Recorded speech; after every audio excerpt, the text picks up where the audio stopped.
पण आम्ही केलेली आहे, त्याची मिनिट ऑफ मिनिट्स पण आम्ही देणार आणि ते रेकॉर्डिंग पण आम्ही पूर्ण मीडियाला शेअर करतो. तर बैठकचे भरपूर मुद्द्यावर जे आहे त्यांची चर्चा झाली, ते पण काही विषयावर मान्य करतोय, आपण पण त्यांची काही विषयावर काही आक्षेप म्हणजे मान्य करतोय. तर ठीक आहे, एक दोन ठराविक लोक ज्यांचं समाधान नाही होऊ शकत तर त्याच्याबाबत तर मी नाही काही आज बोलू शकत, परंतु ओव्हरऑल मुद्दा जे एक आपला होता की साधुग्राम तिथे करायचे की नाही करायचे काय, तर आम्ही तर सांगितलं आमच्याकडे पर्याय नाही. त्याच्यापैकी काही लोक म्हणाले की हो तुम्ही बरोबर म्हणताय की पर्याय नाही, हाच पर्याय आहे. मग त्यासाठी थोडे झाड तर आपल्याला बॅलन्स ठेवून कमीत कमी झाड किंवा साफसफाई झोपे वगैरे काढायचे, झाड पण कापणार नाही, तर तसं तेवढं शक्य नाही, कारण की मी त्याला ते प्रॉपर एक डिटेल दाखवलं.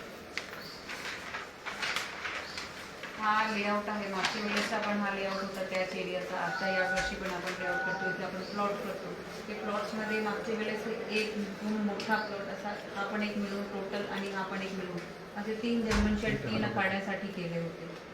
बरोबर, ते 3 आखाड्यासाठी ते 3 जर्मन शेड केले होते, ते नाशिक महानगरपालिकानेच बांधून द्यायला दिलं होतं. तर यावेळेस पण तेच करतोय, त्याशिवाय दुसरं काही करत नाही, तेच आहे, same as it is same आहे. तर मग दुसरा पर्याय काय, म्हणजे ते म्हणाले की ठीक आहे दिस इज ओके, पण जर दिस इज ओके तर हे मध्ये जर 1-2 झाड येतात हे तर थोडंफार आम्हाला म्हणजे झोडपेच आहे म्हणजे, कारण की आता प्लांटेशन झाले आहे, ते मागच्या संस्थाला नव्हते. मग तेवढंच आम्ही त्यांना ते आमच्यासमोर विषय आला ते सांगितलं. बरोबर पण आहे की ते झाडं आम्हाला जे आकडा आहे तो द्या, त्याच्यात नाही अजून थोडा रोज कमी होईल. तर आमचा जे सर्वे होता त्याच्यात असं आढळला की इथे टोटल 1800 झाड आहेत, बरोबर, ते आम्ही इथे डिमार्केट केलेले आहे या मॅपवर. पण त्यापैकी आता ट्री ऑफिसर ज्यांनी सुनावणी घेतली सगळ्यांची, तो ट्री ऑफिसर एक हा ॲज पर ॲक्ट मी प्रोसिजर सांगतो की तो एक रिपोर्ट तयार करेल. त्या रिपोर्टमध्ये त्यांची एक साईट इन्स्पेक्शन राहील, त्यांची रिपोर्ट राहील, सगळी हरकती जी आली आहे त्याच्यावर ते स्टडी करून मग एक रिपोर्ट देणार, आणि हा लेआउटमध्ये ते स्टडी करून हे रिपोर्ट देणार की समजा हा पार्किंगचा आहे तर पार्किंगचे आपण इथे एवढे झाड वाजू शकतो का, की ते करू शकतो, की म्हणजे रोड बाजूची आहे, रोडकडचे आहे. मग ती जी रिपोर्ट आहे ते ट्री ऑफिसरकडनं ते अजून कारवाई त्याची चालू आहे, कारण की तिथे एवढी गर्दी तिथे होऊन राहिली की आमचे लोक जातात, पण जर हे डिमार्केशन करण्यासाठी लेआउटवरती तो कुठे नेमकं कुठे करायचे तो अजून चालू आहे, ऑलमोस्ट झाला आहे. पण त्यांची जेव्हा रिपोर्ट येईल त्या रिपोर्ट आल्यानंतर ते आपल्याला कळेल की शेवटी लेआउटमध्ये किती वाचू शकतो आणि किती एकदम नेसेसरी जास्त काही नाही. त्याच्यात पण जुने तर आपण काढणार आहे, ते ऑलरेडी स्टेटमेंट दिलं आहे. हा, तर अशा प्रकारचे कसा होईल. त्यानंतर वृक्ष प्राधिकरणाची एक मीटिंग होईल, वृक्ष प्राधिकरणाची मीटिंगमध्ये जो डिसिजन होईल, मग तो जे फायनल होईल नंबर, तो तर नंबर राहील किती झाड काढणार आहे, आणि तो नंबर आपण सगळ्यासमोर देणारच. आम्ही आमची वेबसाईटवर पब्लिश करणार, त्याच्यावर पण जे लोक आहेत ते बोलतीलच, म्हणजे त्यांचे काय आक्षेप असेल किंवा, आणि ते आज सगळ्या वृक्षप्रेमीला पण सांगितलं आणि त्यांनी ते मान्य केलं की ठीक आहे, तो प्रोसिजर आपण फॉलो करून मग त्यानंतर आपल्याला तो फिगर येईल.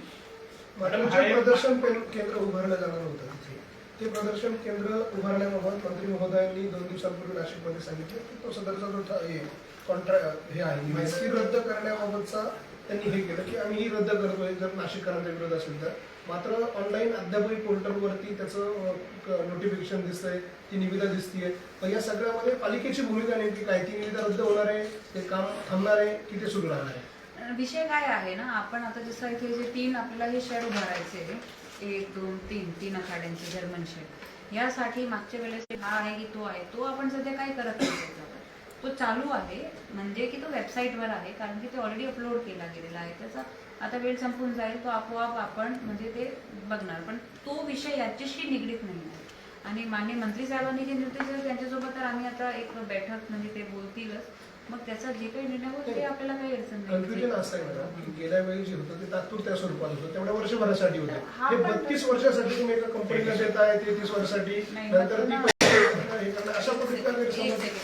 आता ना हा डॉक्युमेंट आहे, हा पूर्ण अवेलेबल आहे, ठीक आहे. याचा जे पॉइंट आहे सांगते मी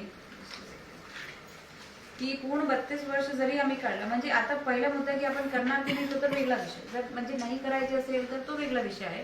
परंतु जर करायचे असेल समजा किंवा हे नाही केला तर 2016 मध्ये जीबीचा एक ठराव आहे नाशिक महानगरपालिकेचा.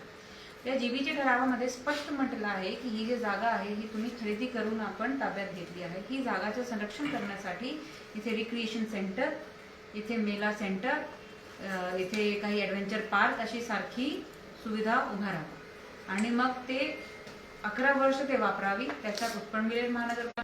पहिला फक्त टेम्पररी स्ट्रक्चरपेक्षा दुसरा कुठलाही स्ट्रक्चर इथे येऊ शकतच नाही कुठे. माईज केला नाही केला ते सोडूनच द्या. माईज नाही केला, समजा आम्ही एक धार्मिक कन्व्हेन्शन सेंटर केला, समजा आपण एक दुसरा ऍडव्हेंचर पार्क केला, तो फक्त टेम्पररी स्ट्रक्चर इथे येऊ शकतो. ते कशाला करायचे घ्यायचे, तो ह्या टेंडरमध्ये पण आहे. आणि हा टेंडर जर कॅन्सल केला, दुसरं जर काही केलं त्याच्यात पण म्हणजे काहीतरी ह्या जागाचा वापर करावा लागेल. जर धार्मिक सेंटर जरी केला त्याच्यात पण तोच कंडिशन राहील की 11 वर्ष वापरायचे त्यासाठी आणि 1 वर्ष जे आहे ते सिंहस्थसाठी साधूग्रामला द्यायचे. मग याचा साधूग्रामचा जे मुद्दा आहे तो आपण डावलत नाही, तो तर पुढे समोर काय तेच आहे. तर मग हे जे कन्फ्युजन क्रिएट होतोय की यामुळे तर तो अजिबात चुकीचा आहे. इथे अशा स्वरूपाचं पार्क होऊ शकतं. नंतर काय झालं? आज परिस्थिती वेगळी. 2016